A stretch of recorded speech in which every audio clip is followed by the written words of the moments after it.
Hi there, in today's video, it's part 2 of this mini series on how to work with an authorized Disney vacation planner.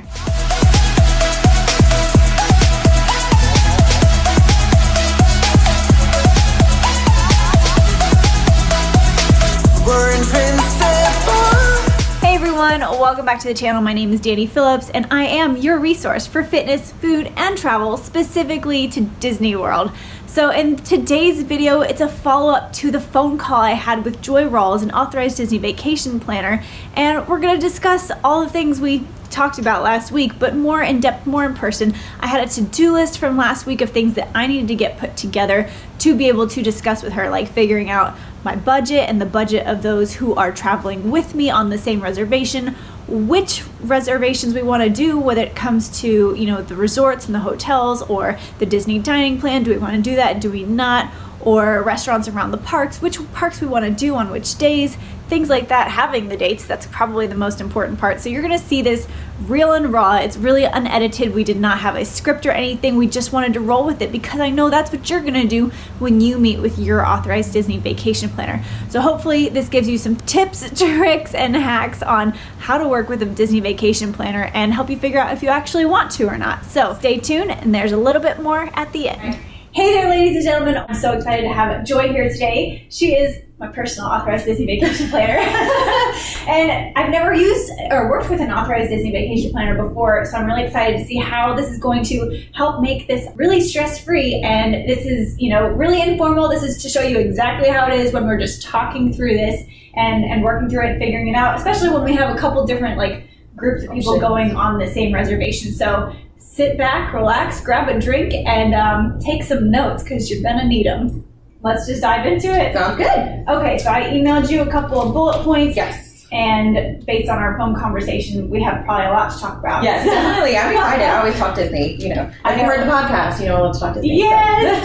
Podcast will be linked below. Awesome. So you were looking at some dates. It was October that we were looking at, yes, which is good because that means we are over 60 days. So you at least want to do everything and have everything in place over 60 days because that's when your fast passes start. Through the 22nd is what you had emailed? Yes. Now, is that for everybody? Is that for the portion that your friends and your mom are joining you, and then you're doing a separate stay afterwards for your research? Yes. Okay, yes. Perfect. So this is the group inclusion part. And if you have advice on whether to do a couple days before or after that time period, I'm flexible. Okay. We can also look at availability. Sometimes if you are flexible, it may be easier, depending on what you're wanting. If there's a specific resort in mind, we can have, wiggle room to do something. Or if it's, you're looking for the most economical package or, a moderate versus a deluxe, because there's 3 levels of resorts. So I know for this one, we're looking at Art of Animation because one of her favorites is Nemo and Lion King, which is perfect. Yes. And then she loves princesses. There's also Little Mermaid there. So you get the princesses and then you get all of the classics and everything. So I think that's perfect. And what's nice about Art of Animation family suites is because you're traveling with a larger party, or at least a party of 2 different people, you have 2 different bathrooms. So you're not having to go, you guys go at night, you eat your meal in the morning, and swap showers and stuff. Everybody can have their own separate area, which is really nice too. That's what I'm excited about. Yes, definitely. And then for your situation with your food prep and stuff, going to be commuting, then it's going to be, it's going to be nice to have that little kitchenette area to do that as well. Okay. So I think that's awesome. I did look in the Art of Animation. They have standard pricing available, but there's also the room discount that's out, which is the Magical Holidays offer. And so there was availability for the Magical Holidays, which takes it down. So that's great. I always like to do the resorts that they're wanting, but I also like to look at a couple of contingencies just in case, because some people may go, yes, I'm dead set on this resort, this is what I want, but then you may save $50 or more a night switching to this other resort. So you said that we were going to do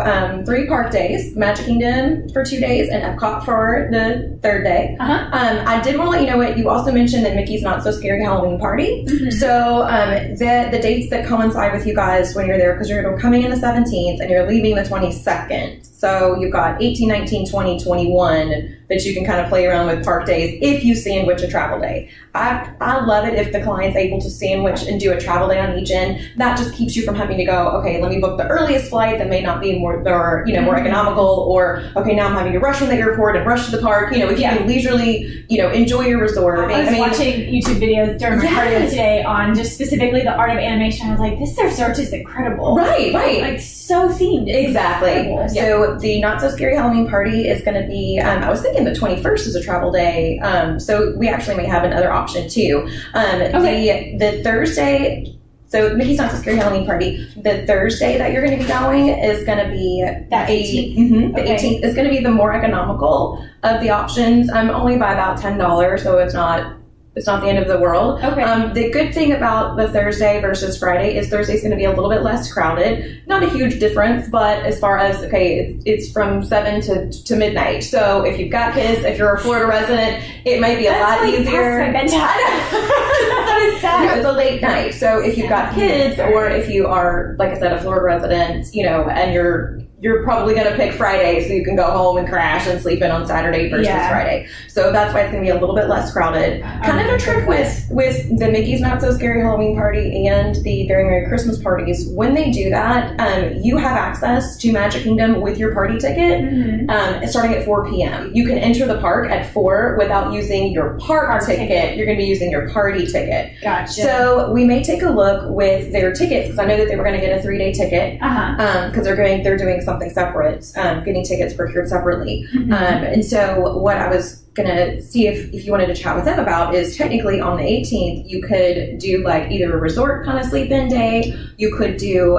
Disney Springs, which is formerly downtown Disney, which has the outdoor mall. It's got, bowling, shopping, movie theater, every Disney thing you can imagine, Goofy's Candy Company, all that stuff. But so there's a lot of stuff to do there where you guys could kind of sleep in and then hang out at Disney Springs and then go in at 4. And she actually could still do either a third park or 2 Epcot days and then a Magic Kingdom and a party, or 2 Magic Kingdom days plus the party early and then do that. So technically you'd be in the parks 4 days, but one of them would be your Not So Scary day. Now, if they don't want to do that, that is totally fine.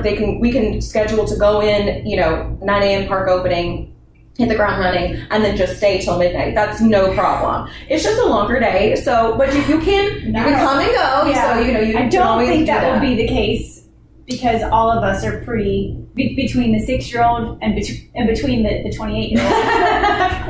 we don't like to do that. You're like, no, My mom and Nancy probably could. So maybe on those days, I'll take the 6-year-old back to the Right. We'll be like, we need a break, and then we'll come back. Exactly. That's totally fine. Yeah, with your ticket, you can come and go from in and out of the park as many times as you want, even if it's a base ticket. It's just you have to be within that park if it's a base ticket versus a hopper. And you do have 4 days, with the travel day. Now, like I said, if you wanted to do another day, if you guys do end up doing the Not So Scary here, you may want to take the 19th as a sleep-in and Disney Springs day to recover.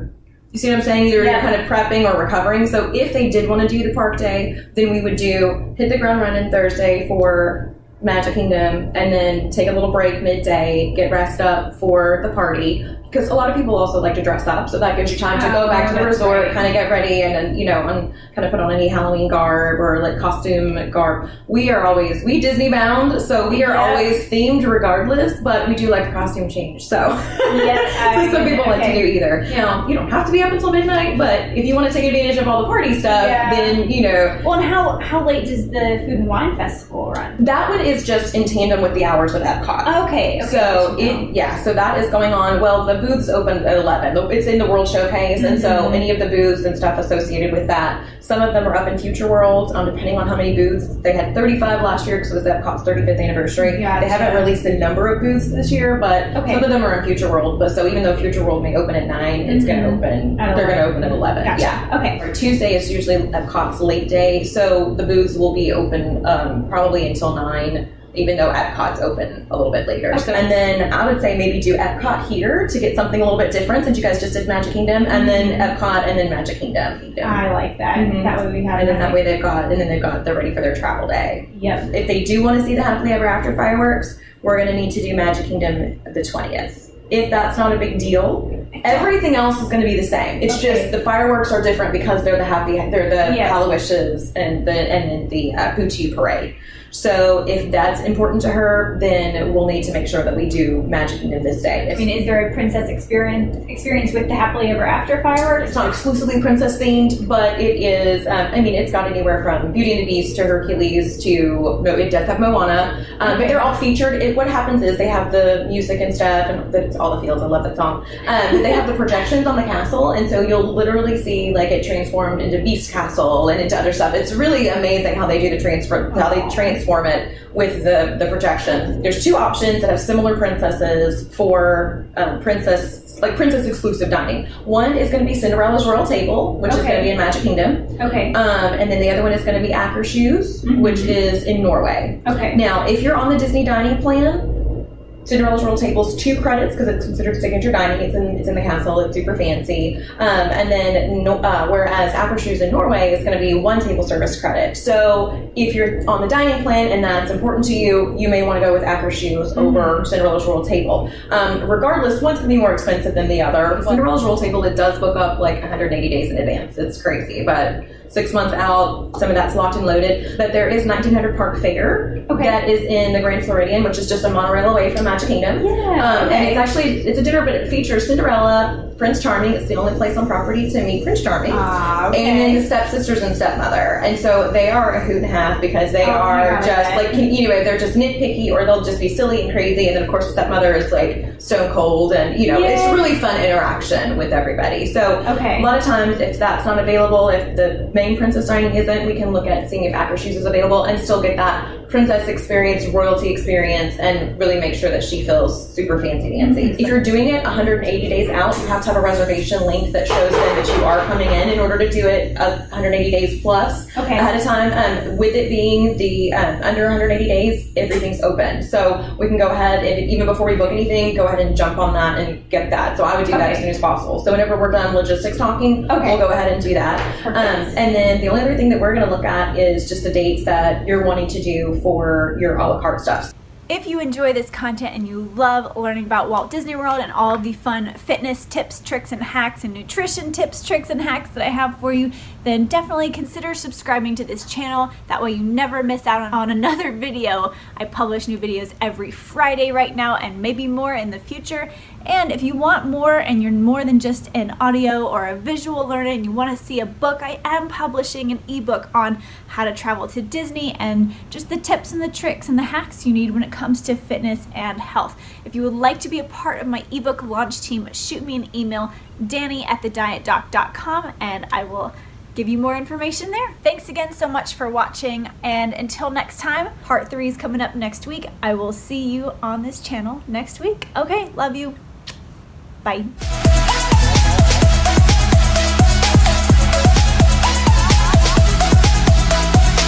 We're in friends.